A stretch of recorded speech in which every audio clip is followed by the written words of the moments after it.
Hey, so we wanted to talk to you today about an issue that we see quite often. As you can see along the side of the house, obviously there's very little grass. The centipede is having a hard time. We've come in here, and this is Poa annua here in the spring, and we have sprayed that Poa annua, trying to get rid of it. You can see some of it's yellowed out, some of it's not.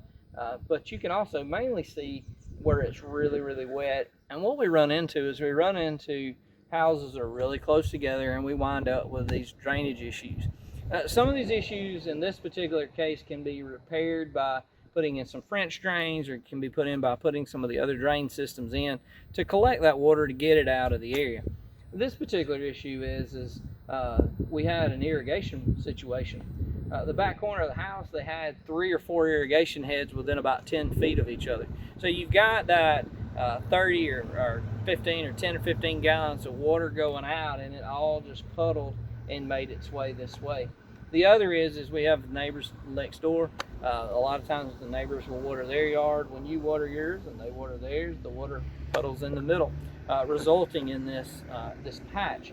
Clients always ask me, why did the grass die? And the grass died probably because it was too wet, or it got a fungus in it.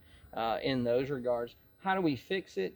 You turn down your irrigation systems on both sides, or you turn one side completely off sometimes, and then you can come in and put in drains if you so desire. Areas like this are pretty hard to get centipede to grow because it gets in a fungus situation, and then it will die because it just stays too wet.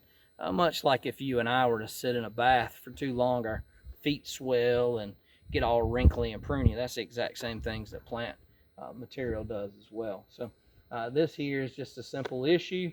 However, it can be pretty aggravating, especially in this case, it's in the front yard of a home.